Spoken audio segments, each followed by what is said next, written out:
মারধর ও হত্যা চেষ্টার অভিযোগে করা মামলায় চিত্রনায়িকা পরীমনি আদালতে আত্মসমর্পণ করে জামিন পেয়েছেন। সোমবার ২৭ জানুয়ারি সকালে senior judicial magistrate Mohammad Junaid তাকে জামিন দেন। পরীমনির জামিনদার হয়েছে তরুণ গায়ক শেখ সাদী। বিষয়টি নিশ্চিত করে পরীমনির আইনজীবী নীলাঞ্জনা রিফাত বলেন, আদালতে পরীমনি আসতে না পারায় আদালত পরীমনির গ্রেপ্তারি জারি করেন।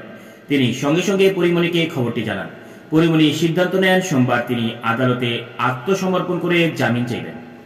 আজ তিনি আদালত থেকে জামিনও পেয়ে যান। নীলাঞ্জনা রিফাত বলেন, আদালতে জামিন আদেশের পর পরীমনির জামিননামা লেখা হয়। আমি জামিনদার হয়েছি, আরেকজন জামিনদার হয়েছে শেখ সাদী। জামিন নামটি আদালতে জমাও দিয়েছেন। জামিনদার হয়েছে শেখ সাদী আদালতে শুরু থেকে পরীমনির সঙ্গে ছিলেন। পরীমনির জামিনদার হওয়া প্রসঙ্গে জানতে চাইলে শেখ সাদী বলেন, পরীমনি আমার সহকর্মী। যখন তিনি গণমাধ্যমে পরীমনির গ্রেপ্তারি পরোয়ানা জারির খবর শুনলেন তখন বেশ দুশ্চিন্তায় পড়ে যান। তখন পরীমনির সঙ্গে কথা হয়। তিনি আমাকে জানিয়েছিলেন আজ আদালতে আত্মসমর্পণ করবেন। এজন্য আমিও আজ আদালতে আসি। জামিন হওয়ার পর তার আইনজীবী একজন জামিনদার হন, আমিও আরেকজন জামিনদার হলাম। শেখ সাদী জানায়, একই অঙ্গনে দীর্ঘদিন কাজ করার কারণে পরীমনির সঙ্গে বেশ আগেই পরিচিত হয়েছিলেন। তখন থেকে পেশাগত বিষয় নিয়ে তার সঙ্গে নিয়মিত কথাবার্তা হয়। তরুণ গায়ক শেখ সাদীর বেশ কয়েকটি জনপ্রিয় গান রয়েছে। ইউটিউবে এসব গানের ভিউ কোটি পার হয়েছে।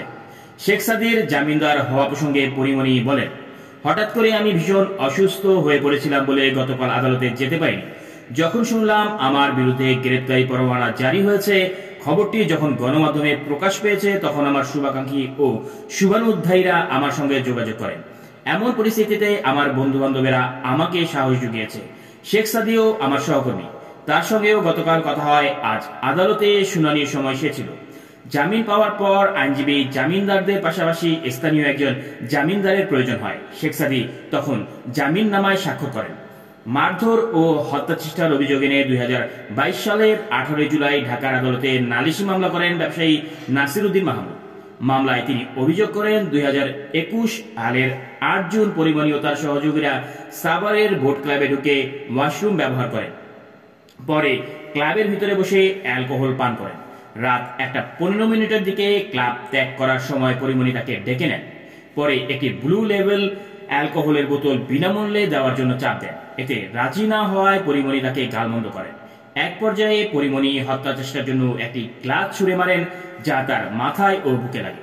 এদিকে ২০২১ সালের ৮ জুন সাভারের বিরুলিয়ায় ঢাকা বোট ক্লাবে ধর্ষণ ও হত্যা চেষ্টার অভিযোগে নিয়ে পরীমনি ব্যবসায়ী নাসির সহ ৬ জনের বিরুদ্ধে সাভার থানায় মামলা করেন।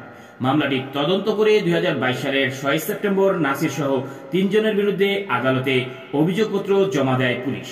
মামলায় ঢাকার নারী ও শিশু নির্যাতন দমন ট্রাইব্যুনাল ৯ আসামির বিরুদ্ধে ২০২২ সালের ১৮ মে অভিযোগ গঠন করেন। পরীমনির আইনজীবী নীলাঞ্জনা রিফাত বলেন, মামলাটি সাক্ষ্য গ্রহণ পর্যায়ে রয়েছে। অন্যদিকে মাদকদ্রব্য নিয়ন্ত্রণ আইনের মামলায় পরীমনি সহ ৩ জনের বিরুদ্ধে বিচার চলছে। ঢাকা বিশেষ জজ ১০ মামলাটি সাক্ষ্য গ্রহণ পর্যায়ে রয়েছে।